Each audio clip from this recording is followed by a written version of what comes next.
Dans un monde rationnel, banal et prévisible, rien n'est aussi intriguant, rien n'est aussi fascinant et angoissant que le sentiment du mystère qui nous envahit lorsque nous faisons face à l'inconnu. En 1889, la famille Dagg se retrouve au cœur d'une incroyable histoire de diable et de fantômes. Quelle est cette entité qui terrorise la petite Dina?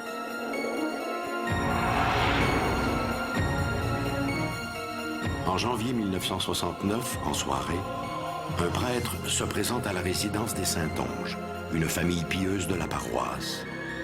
Ce qui l'y attend le marquera à jamais.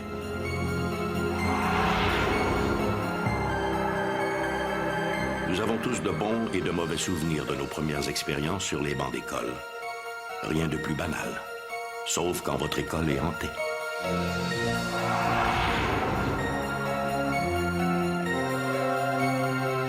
Ces soirs de première au Vogue Theatre de Vancouver.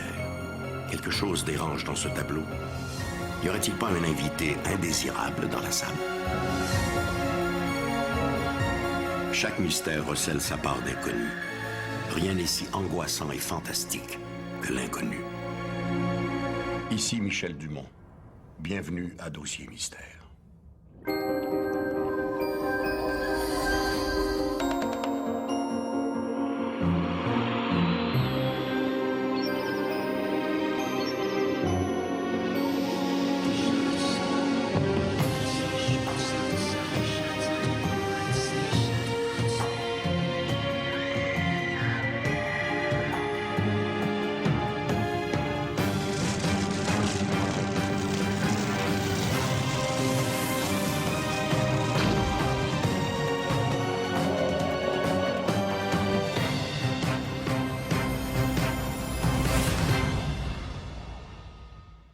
Le petit village de Shawville se dresse à 1 heure de route à l'ouest d'Ottawa, dans le comté de Pontiac, au Québec.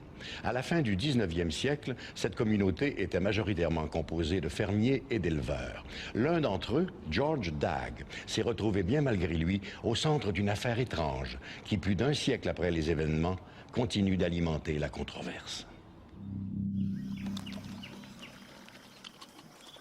En 1889, la famille Dagg habite une ferme modeste située à 7 km du village de Shawville. Au moment des événements, la maisonnée compte 6 personnes.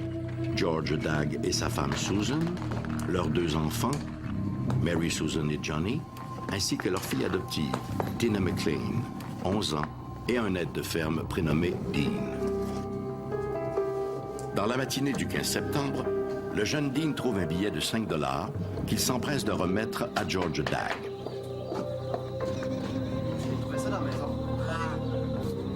Celui-ci le reconnaît comme étant le billet confié à sa femme la veille pour qu'elle le mette en sécurité dans un tiroir de leur commode.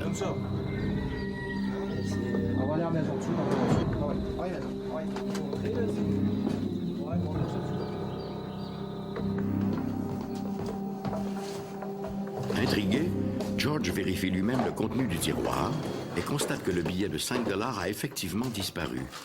Il note aussi qu'un autre billet de 2 $ est manquant.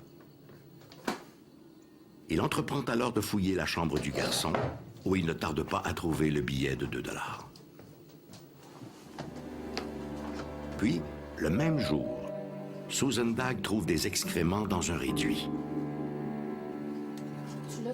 Évidemment, les soupçons se portent d'emblée sur le pauvre Dean. Confronté, l'adolescent nie avoir volé l'argent et jure n'avoir rien à voir avec les immondices trouvés.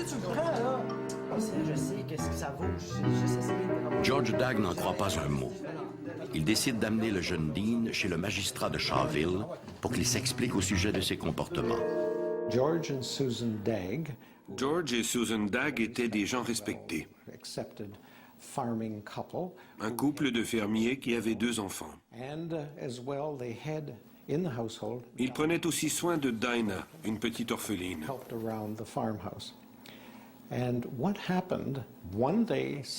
Puis voilà qu'un jour, soudainement, des manifestations de type poltergeist ont éclaté.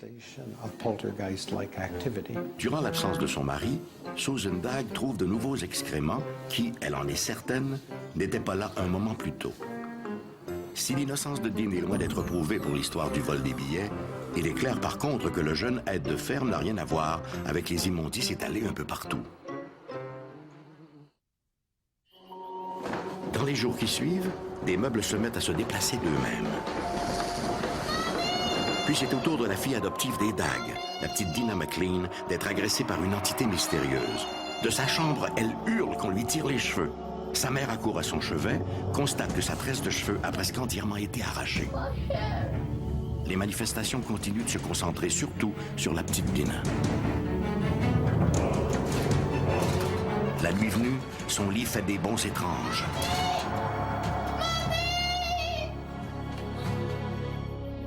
Ses draps sont tirés par des mains invisibles. Dina est réveillée par des murmures et affirme avoir vu une forme noire et menaçante, une entité à forme humaine avec une tête de vache. L'enfant jure entendre des voix qu'elle est seule à percevoir. Ces violentes manifestations ont été observées par des dizaines de témoins, des membres de leur communauté et des amis des Dagg. Les Dagg n'avaient rien à tirer de ces manifestations. Elles se produisaient et tous les gens en étaient effrayés. Il n'y avait aucune motivation financière derrière tout cela. Au contraire, ces événements les faisaient passer un peu pour des fous. Conséquence de toute cette attention, les médias ont commencé à s'intéresser à l'affaire.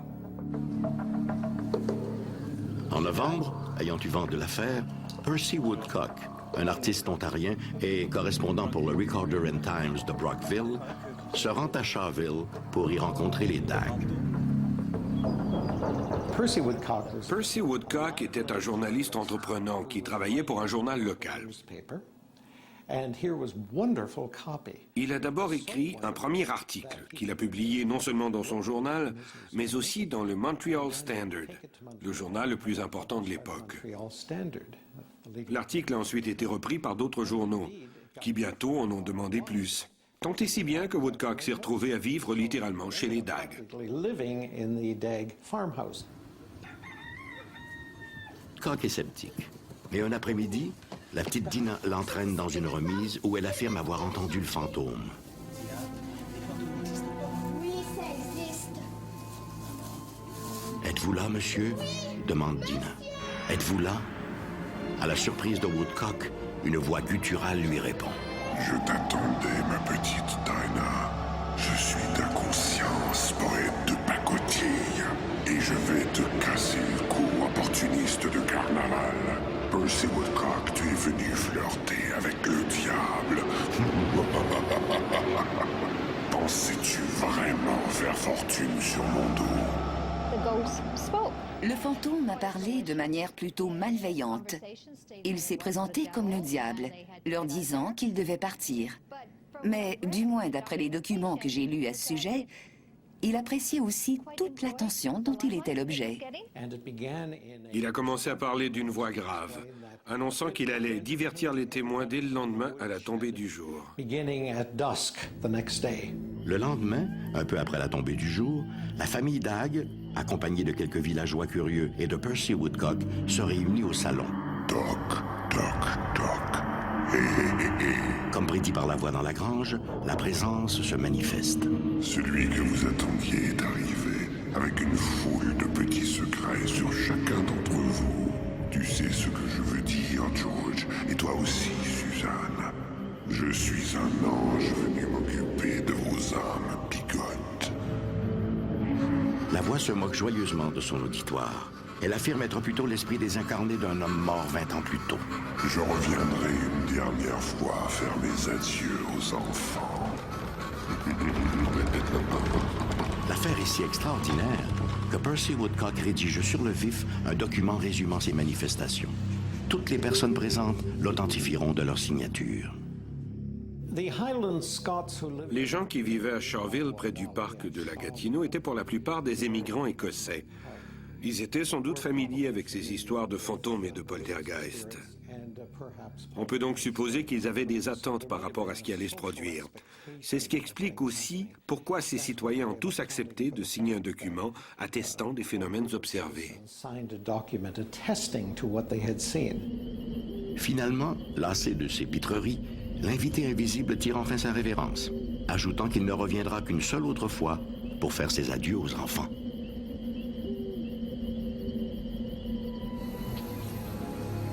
Le lendemain, Tina, excitée et confuse, rentre précipitamment à la maison. Elle raconte qu'au retour de l'école, un ange lui est apparu, lui a murmuré des choses, après quoi... Je suis ton ange gardien, Dinah. N'aie pas peur. Il se serait envolé. La famille Dagg ne connaîtra plus jamais d'événements semblables et aucune explication ne sera jamais apportée aux étranges manifestations de Shawville. En 1957, l'Office national du film du Canada a produit un court-métrage sur le poltergeist de la famille Dagg, The Ghost That Talk, le fantôme qui parlait. À l'époque, personne n'avait d'explication rationnelle à proposer pour ces phénomènes. Aujourd'hui, 50 ans plus tard, le mystère de ces étranges manifestations reste entier. Pour les experts, les poltergeists ou esprits frappeurs, comme par exemple dans le cas de la famille Dagg, seraient des âmes perturbées qui cherchent désespérément à reprendre contact avec le monde des mortels, comme si ces revenants avaient un ultime message à livrer. Mais sommes-nous prêts à les écouter?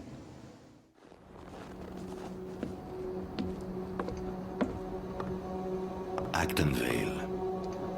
En cette soirée de janvier 1969, l'abbé Claude Léveillé se présente au domicile de la famille Saint-Onge.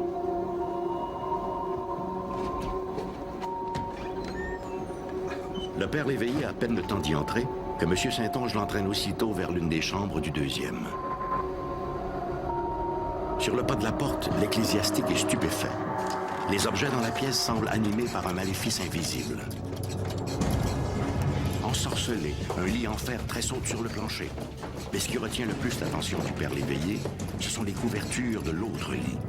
Celles-ci se roulent et se déroulent sans arrêt.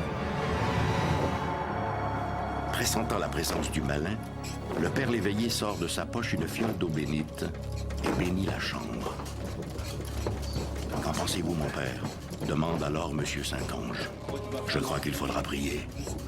Beaucoup prier. » Vraisemblablement, la maison des Saint-Onge héberge un visiteur invisible. C'est la routine habituelle chez les Saint-Onge en cette froide journée de janvier. Personne ne se doute que bientôt leur demeure deviendra le théâtre de phénomènes alarmants. Il y a eu des événements dans la maison des Saint-Onge à Actonville en 69. Moi, j'étais là comme vicaire paroissial depuis à peu près 1 an et demi. Et ce qui est arrivé, c'est que 3 soirs consécutifs, nous avons reçu un appel au presbytère et un prêtre est allé chez la famille Saint-Onge pour constater, avec d'autres personnes, que les meubles bougeaient, les draps de lit se promenaient, les armoires se vidaient. Il y a un cadre de Notre-Dame du Perpétuel Secours qui a fait du planning puis qui s'est drôlement déplacé. Enfin, toutes sortes de choses dans ce genre-là. Tout a débuté sur le coup des 19 heures.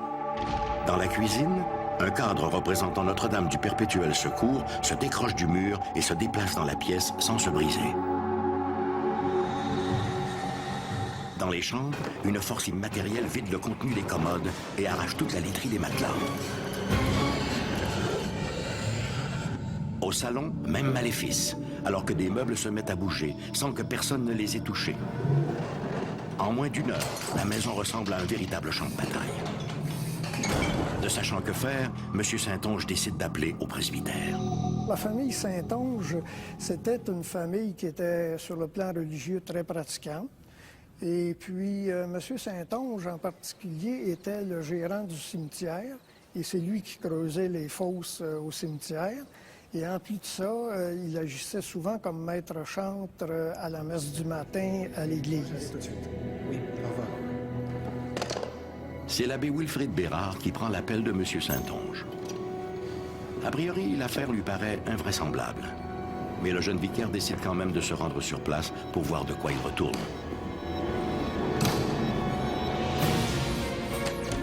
Dès son arrivée, le père Bérard, stupéfait, voit les armoires de la cuisine s'ouvrir et se refermer d'elles-mêmes. Les Saint-Onge lui expliquent que ces phénomènes perdurent depuis maintenant plus d'1 heure, sans qu'il sache pourquoi. Au cours de la soirée, le père Bérard est témoin de nombreux autres incidents tout aussi déconcertants. Puis, à 22 heures, les manifestations s'arrêtent brusquement. L'abbé Bérard quitte les lieux, loin de s'imaginer que ce cauchemar se répétera dès le lendemain. Comme la veille, il est 19 heures lorsque les phénomènes se manifestent à nouveau. Dans la cuisine, la petite Guylaine fait ses devoirs de catéchèse. Soudain, le cadre de Notre-Dame du Perpétuel Secours se décroche et va choir au pied de la fillette qui laisse échapper un cri de stupeur. Visiblement, un mauvais sort s'acharne sur la famille Saint-Onge. Cette fois, c'est l'abbé Léveillé qui est appelé en renfort. C'est là que j'ai été témoin de certaines affaires. Une brosse à linge avec le dos un peu arrondi était installée en équilibre sur une tige où on met des serviettes. Là. Ça aurait pris 5 minutes de la placer en équilibre comme il faut pour qu'elle reste là. C'était fait instantanément. Au fur et à mesure que la soirée avance, l'abbé Léveillé constate que les phénomènes semblent avoir un lien avec la petite Guylaine. Guylaine, c'était une jeune fille qui était à l'école primaire et qui devait avoir, je ne me souviens plus exactement, peut-être 7-8 ans, et qui était confiée à la garde de la famille Saint-Onge par ses parents qui avaient des heures de travail assez difficiles là, et qui voulaient que Guylaine soit bien surveillée par une famille là, qui pourrait lui faire ses devoirs, toutes ces choses-là. Alors c'est comme ça qu'elle s'est retrouvée dans la famille Saint-Onge. Le père Léveillé remarque que les perturbations s'accentuent lorsque Guylaine travaille à ses devoirs de catéchèse. Il n'en faut pas davantage pour qu'il y voie une manifestation du malin. J'en ai déduit ça, moi. Que parce que c'était déclenché à l'occasion de la prière, alors c'était provoqué par l'esprit du mal. Au cours de cette même soirée, un bruit sourd se fait entendre au 2e étage. Les Saint-Onge y accourent pour constater qu'une petite table a été renversée. Alors qu'ils s'affairent à replacer le meuble, les draps d'un des lits sont projetés sur le plancher. Il est presque 22 heures et, subito, comme la veille, les manifestations cessent. Le 3e soir, c'est moi qui étais de garde au bureau et j'ai reçu l'appel. Et M. Saint-Onge, selon son habitude, me dit au téléphone, il dit « Viens dans la maison », il dit « Le diable est dans la cabane ». L'abbé Bernier se rend donc chez les Saint-Onge, accompagné de 2 autres vicaires. Eux aussi sont témoins de l'envoûtement inexplicable du tableau de Notre-Dame. Ce qui m'a le plus frappé, c'est qu'à un moment donné, il a fait un bout de chemin, il a comme plané, puis il est allé s'accrocher après la poignée de la porte du salon. Là, j'ai dit, il y a un problème. Il y a un problème. Et des fois, il tombait de côté, il allait se placer ailleurs. À un moment donné, Mme Saint-Onge était fatiguée de le ramasser et de l'accrocher. Elle l'a placé en arrière d'une chaise. Elle a repoussé la chaise et le cadre s'est mis à sauter en arrière de la chaise. Bon, ça, là, j'avoue que c'est ce qui m'a frappé le plus. La deuxième chose qui m'a beaucoup frappé, c'est qu'à un moment donné, pendant qu'on était assis au salon, on a entendu un bruit comme une danse à claquettes. Ça venait de la cuisine. On regarde dans la cuisine, la table et toutes les chaises dansaient. Là, ça levait, puis ça sautait, ça dansait. Là, une danse à claquettes. Contrairement à ses collègues, l'abbé Bernier jouit d'une formation scientifique. Pour lui, ce genre de manifestation relève de la superstition ou de la fraude. Il est donc confiant de trouver une explication rationnelle à ces événements. Il y avait des brosses qui étaient accrochées au mur, mais des brosses avec manches de bois et le dessus en bois. Ces brosses-là se sont mis à battre le mur. Puis ça fait ça fort, comme on dit en bon français. On est allé voir et ça a continué un certain temps, puis les brosses sont arrêtées. Quand on est sorti de la salle de bain, on dit, bon, OK, c'est fini. Là, à ce moment-là, toutes les choses qui étaient sur les tablettes de la salle de bain sont parties comme s'ils nous suivaient, mais ça tombait à terre. Et il y avait une petite table basse, carrée, à côté du bain. La table sautait dans le bain. Là, on comprend rien. Seul constat pour l'abbé Bernier, de même que pour les autres vicaires, les manifestations se déroulent entre 19h et 22h et toujours en présence de la petite Guylaine. On s'est aperçu que dès que Guylaine commençait à étudier son livre de catéchèse, il y a quelque chose qui se déclenchait. Coïncidence ou quoi, j'en sais rien, mais on a remarqué que c'est arrivé à quelques reprises. Poltergeist, by tradition, Par définition, les poltergeists sont des esprits bruyants et tapageurs. spirit, by definition. But more likely these days, De nos jours, l'hypothèse la plus populaire veut que ces manifestations soient l'œuvre de jeunes filles ou garçons qui traversent des bouleversements tant physiques qu'émotifs. En fait, on utilise de plus en plus le terme de phénomène récurrent de télékinésie spontanée. C'est l'action de l'esprit sur la matière. Plusieurs parlent de ce phénomène comme d'une crise de nerfs, mais mentale. Si vous vous mettez en colère, par exemple, vous serez peut-être tenté de frapper sur le mur. Dans un cas de poltergeist, la personne frappe sur le mur avec son esprit plutôt que physiquement. Afin de leur permettre de faire un lien entre Guylaine et les manifestations, les prêtres proposent à Guylaine de réciter une prière. On lui demandait fais ta prière, là. Ta prière que tu as appris en catéchèse, là, en 6e année. Là. Jésus dans mon cœur, j'ai pas peur. Elle faisait sa prière, puis au moment où elle faisait sa prière, c'est là que ça déclenchait du tapage. Voilà que le chapelet que sert la petite Guylaine lui est littéralement arraché des mains. L'incident ne fait que conforter le père Léveillé dans sa conviction. Ces manifestations portent l'empreinte du malin. Mais comme elle était chez des gens très croyants puis très pratiquants, puis ses parents n'étaient pas pratiquants, je pense. Je ne connaissais pas ses parents. Ça a pu avoir un conflit en elle. Enfin, vers 22h, comme lors des 2 soirées précédentes, les manifestations s'arrêtent d'un seul coup. À la différence que cette fois, l'accalmie sera pour de bon. Les Saintonges ne rapporteront plus jamais aucune autre manifestation étrange. Pour le père Normand Bernier, le scientifique du groupe, ces manifestations demeureront une énigme. Quand la table a dîné et puis les chaises ont commencé à danser, nous étions 6 au salon. Et ça a commencé, il n'y avait personne dans la cuisine. On s'est avancé, on a constaté. Je vois pas comment on aurait pu être dupé là-dessus. Il aurait fallu des installations là, vraiment impossibles à camoufler totalement. Au-delà de ces constats, il n'existe aucune explication au phénomène observé chez les Saintonges au cours de ces 3 soirées de janvier 1969. Pourquoi justement 3 soirs? Pourquoi toujours entre 19 et 22 heures? Comme si l'étrange n'était pas suffisamment étrange, sans y ajouter ses singularités. L'étude des phénomènes étranges nous force à remettre en question nos croyances et nos préjugés. Évidemment, il serait plus simple de les ignorer, de jouer à l'autruche. Mais serait-ce réellement souhaitable? Après tout, l'aventure humaine n'est-elle pas liée à notre compréhension de l'univers? Et le questionnement n'est-il pas la locomotive de la connaissance?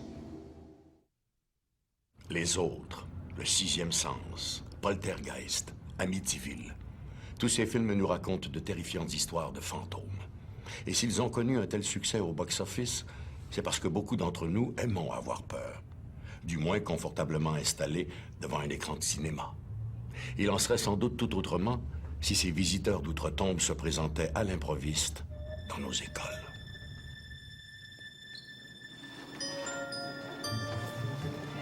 Sans se presser, les 2 hommes finissent la mise en place de la salle.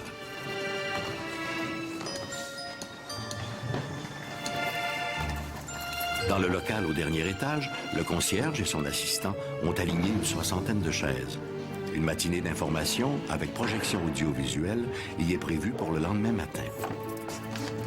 Dernier détail, les hommes descendent les stores qu'ils brochent une fois en position.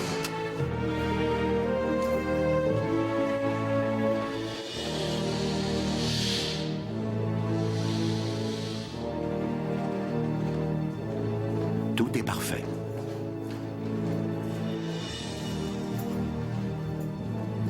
Les employés quittent la pièce en prenant soin de bien refermer la porte derrière eux.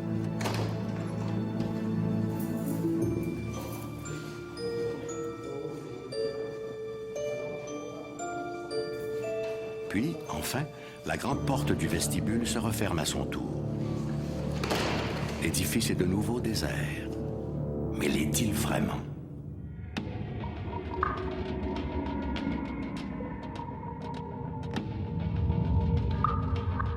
Le moindre craquement, le moindre bruit résonne avec écho dans les pièces désertées. Peu à peu, les ténèbres envahissent l'école inanimée. Un froid glacial se glisse dans l'école. Puis, au second, dans la salle de projection, un vacarme vient troubler la quiétude des lieux. Une force mystérieuse transforme en quelques minutes la salle qui ressemble maintenant à un véritable champ de bataille.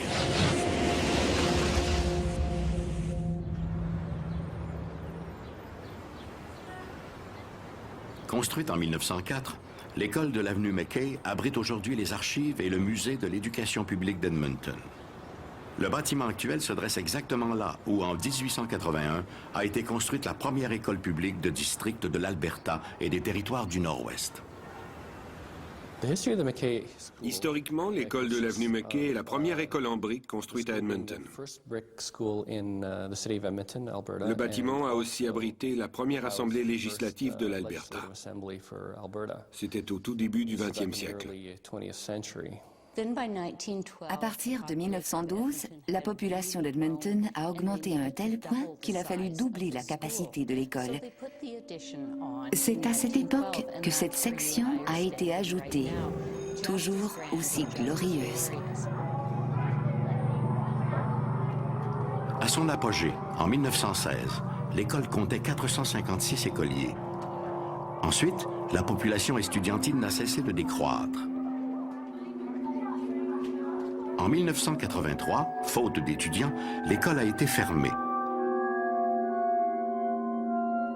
Certains de ses élèves sont devenus des personnalités du monde des arts, des affaires et de la politique.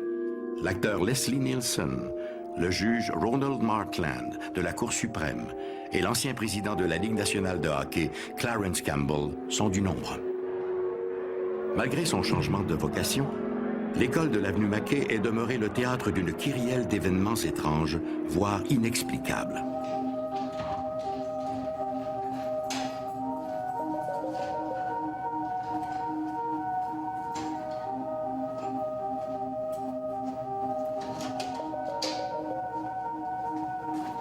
On raconte que le bâtiment est hanté. On ne compte plus le nombre de fois que les chaudières ont été allumées ou éteintes mystérieusement.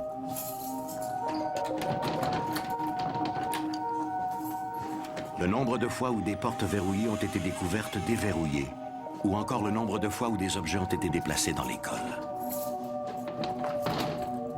Mais qui serait à l'origine de tous ces phénomènes?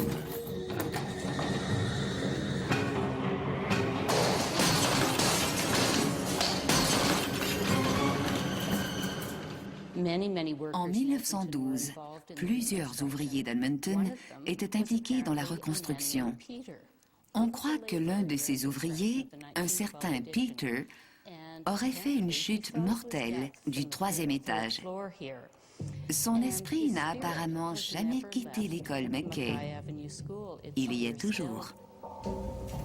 Le fantôme de Peter, décédé en tombant du toit le 3 janvier 1912, entrait-il vraiment ses murs? Les manifestations du musée McKay sont si notoires que tous les employés refusent systématiquement d'y demeurer seuls.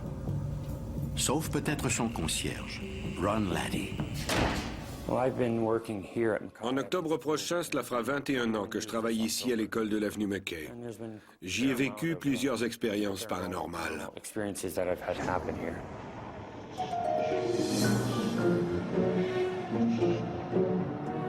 Depuis plus de 20 ans maintenant, Ron Laddie voit à la préservation des collections et à l'intégrité du bâtiment. Personne ne connaît mieux que lui le musée McKay, mais aussi ses invisibles locataires.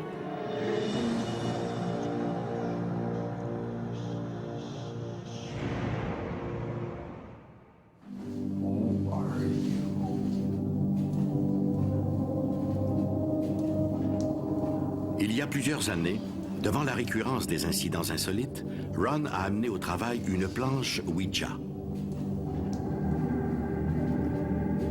Grâce à elle, il a réussi à entrer en contact avec l'un des fantômes du musée, un certain Peter. Grâce à une planche Ouija, j'ai découvert que le principal fantôme ici s'appelait Peter.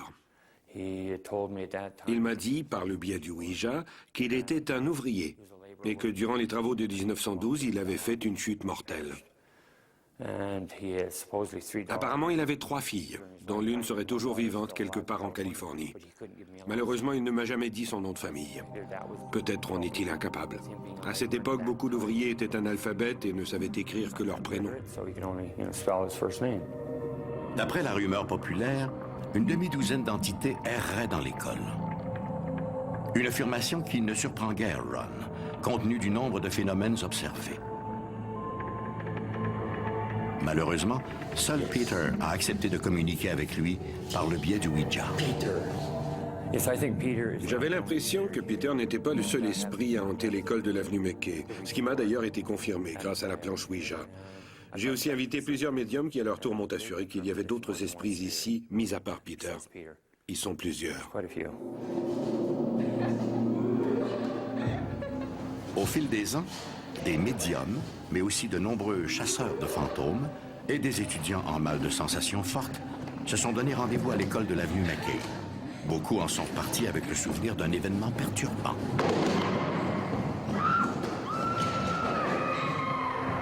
Au milieu des années 1990, l'auteur Barbara Smith, qui a signé plusieurs livres sur les fantômes, et a elle-même été témoin d'un incident particulier.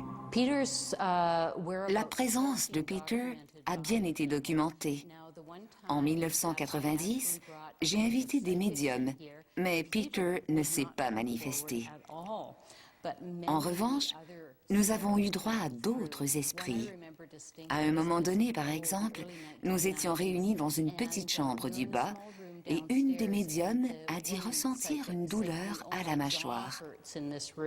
Ron, qui travaille ici depuis longtemps, lui dit qu'elle était en fait assise dans l'ancien bureau du dentiste. Très intéressant, non?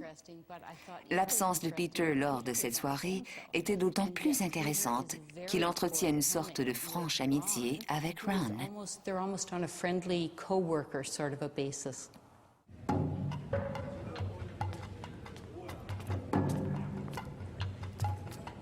En octobre 2004, le groupe d'enquête sur les phénomènes spectraux de l'Alberta a mené une expérience avec un groupe de bénévoles qui n'avaient aucune information concernant les manifestations de l'école, sauf peut-être qu'elle avait la réputation d'être hantée. Les enquêteurs, qui préconisent une approche scientifique des phénomènes paranormaux, ont choisi une trentaine de personnes auxquelles ils ont remis un questionnaire. Ils leur ont ensuite demandé de circuler par petits groupes de 5 ou de 6. Chaque individu était invité à déambuler dans une vingtaine d'endroits et devait décrire ses impressions. Ces gens n'avaient aucune information sur ces lieux précis ni sur les manifestations rapportées. À l'issue de l'expérience, les enquêteurs du SIGA ont constaté qu'un nombre anormalement élevé de participants avait rapporté des sensations d'inconfort dans plusieurs pièces. 70% des bénévoles ont ciblé des lieux qui, effectivement, correspondaient à des endroits où des manifestations avaient été rapportées. Si ces données statistiques étaient à prévoir auprès des gens bien au fait des manifestations, rien n'aurait pu permettre de les anticiper auprès des sujets qui ignoraient tout des hantises de l'école. Pourtant, ceux-ci, dans une très forte proportion, ont ciblé les mêmes pièces. L'étude menée par le groupe SIGA ne fait qu'étayer la croyance, une certitude pour plusieurs, que l'école de l'avenue McKay est hantée. Il y a plusieurs esprits ici sur l'avenue McKay. Ils sont amicaux, ils se sentent bien et n'ont pas du tout l'intention de partir. Pour Ron Lady, les invisibles locataires de l'école font maintenant partie de son quotidien. Il faut dire que le technicien se trouve une certaine affinité avec ses visiteurs d'outre-tombe, et en particulier avec Peter. Peter a fait sa chute mortelle lors des travaux de 1912. C'était le 3 janvier. L'école originale, aujourd'hui située dans la section sud-ouest du bâtiment, a ouvert ses portes le 3 janvier 1882. Et je suis né aussi un 3 janvier. Une coïncidence pour le moins extraordinaire. Une chance sur 48 millions selon les statistiques. Mais est-ce une preuve? C'est une tâche impossible que de convaincre un sceptique que les esprits existent et vice-versa. Il faut vivre et laisser vivre. À mon avis, l'école McKay est un très bel édifice et les esprits continuent sans doute d'y vivre. Peter assiste probablement à cette entrevue et cela me réconforte beaucoup. Enquêter sur des manifestations comme celle de l'école de l'avenue McKay, c'est également plonger dans l'histoire. La quête pour trouver l'origine de ces apparitions révèle parfois des détails historiques méconnus et peut, à l'occasion, nous permettre de distinguer la fable de la vérité historique. À condition, bien entendu, de savoir chercher. À en croire la littérature, le Canada compterait des centaines de lieux publics ou d'espaces commerciaux hantés. C'est le cas du Musée royal de Toronto, de l'hôtel Fort Garry de Winnipeg et du théâtre Vogue de Vancouver. Ce soir, le Vogue Theatre est plein à craquer. La critique est unanime. Unforgettable, The Music of Nat King Cole est un incontournable. Shane McPherson, qui incarne pour l'occasion le mythique crooner Mel Tormé, fait son entrée sur scène. C'est avec une aisance déconcertante que McPherson exécute son numéro. Chacun de ses mouvements est appuyé par les mesures de l'orchestre dont la musique captive l'audience. Le comédien se concentre sur la chorégraphie tout en s'efforçant de donner au spectateur une impression de naturel. Quelques instants après le début du numéro de McPherson, un inconnu fait son apparition dans les coulisses.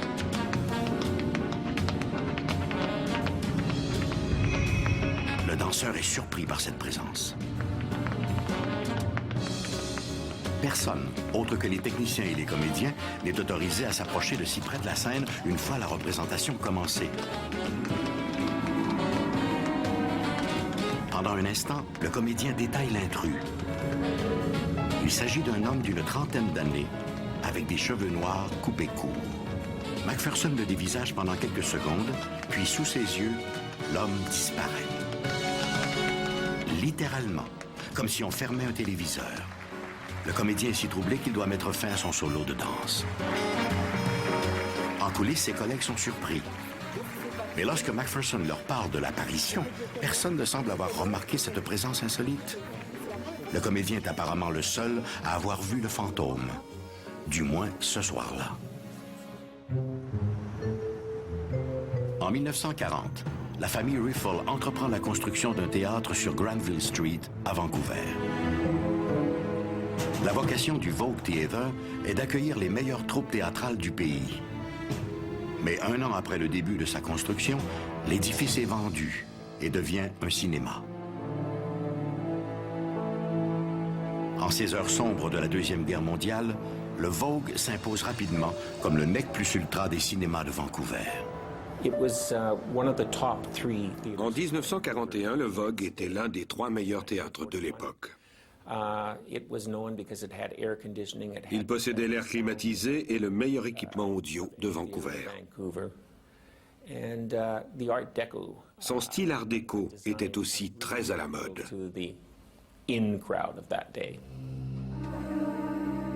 Le Vogue Theatre changera de main et de vocation artistique à quelques reprises entre 1940 et 1991, alors qu'il retrouvera enfin son rôle initial de théâtre populaire.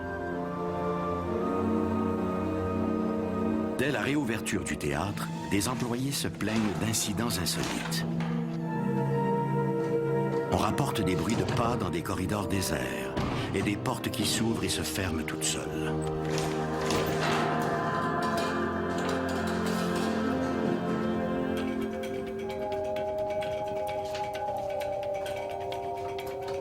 À une occasion, des affiches qu'une employée avait pourtant soigneusement placées dans une remise fermée à clé sont découvertes au petit matin, replacées sur le sol en forme d'éventail. Certains parlent aussi d'apparition. Quand j'ai commencé à travailler au Vogue, j'ignorais qu'il était hanté. Puis quelques mois plus tard, alors que je m'affairais à ranger des outils dans la chambre de menuiserie, j'ai ressenti une présence derrière moi. Lorsque je me suis retourné, j'ai aperçu ce que je définirais comme une ombre à 3 dimensions qui semblait flotter près de la porte. J'ai regardé dans le couloir, à gauche, à droite, mais j'étais seul dans le théâtre. J'ai tout verrouillé, je suis sorti en vitesse.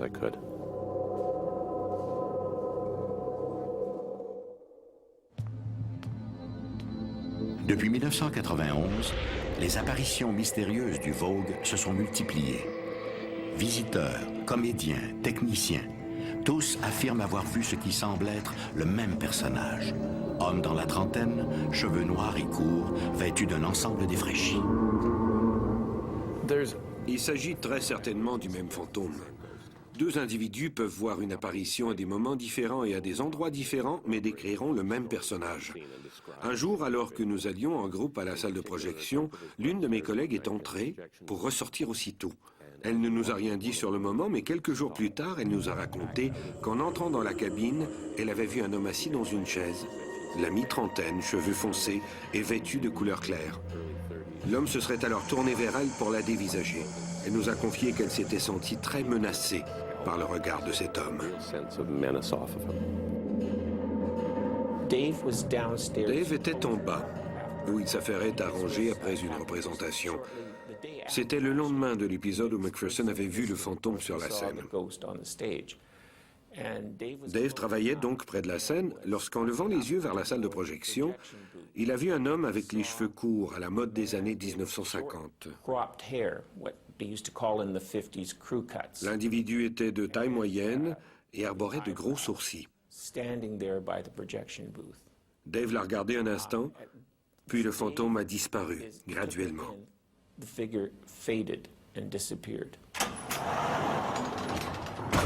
Au cours des 10 dernières années, nous avons vu défiler de nombreux médiums et des enquêteurs sur les phénomènes paranormaux. Quelques-uns croient qu'il y aurait plusieurs esprits ici. C'est possible. Mais pour ce qui a trait au personnage principal, nous pensons qu'il s'agit d'un ancien employé. Il se manifeste surtout dans les zones de travail, la scène et le couloir du sous-sol. Un couloir où il apparaît d'ailleurs si fréquemment que nous l'avons baptisé l'autoroute du fantôme. Certaines croyances populaires veulent que ces apparitions fugaces soient la réincarnation de personnages décédés en ces lieux et qui reviendraient hanter l'endroit de leur mort.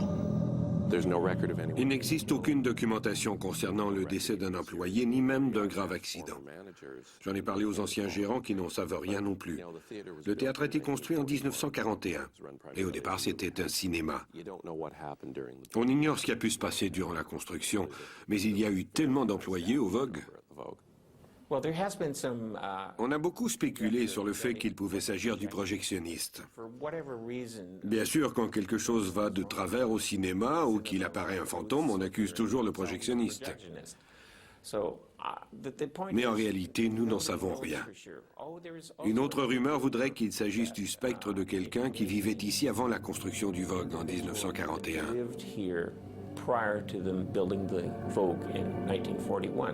Les possibilités sont infinies.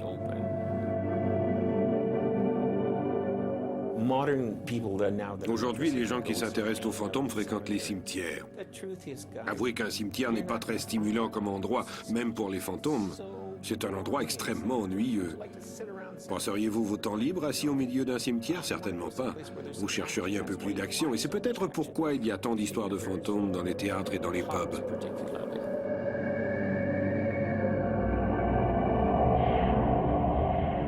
Par contraste, lorsqu'ils sont déserts, les lieux publics peuvent devenir des endroits inquiétants, avec leurs grands amphithéâtres vides, leurs loges inoccupées et leurs corridors qui se perdent dans l'obscurité. Dans un tel environnement, il est naturel que nos sens soient aux aguets. L'écho de quelques conversations lointaines ou d'une chasse d'eau peut vite être interprété comme une manifestation surnaturelle. Mais pour les employés du théâtre Vogue ou le concierge de l'école McKay, cela n'explique pas tout. L'étude des apparitions de fantômes va bien au-delà d'une simple incursion dans l'univers du paranormal. Les légendes ont quelque chose à nous apprendre sur notre propre passé et aussi sur notre futur, même celui au-delà de notre tombe. Quand l'inconnu ébranle jusqu'à notre confiance en ce monde, notre imagination s'emballe. Mais les vrais mystères, ceux qui défient toutes les explications rationnelles, ne sont-ils pas une porte ouverte sur la véritable connaissance?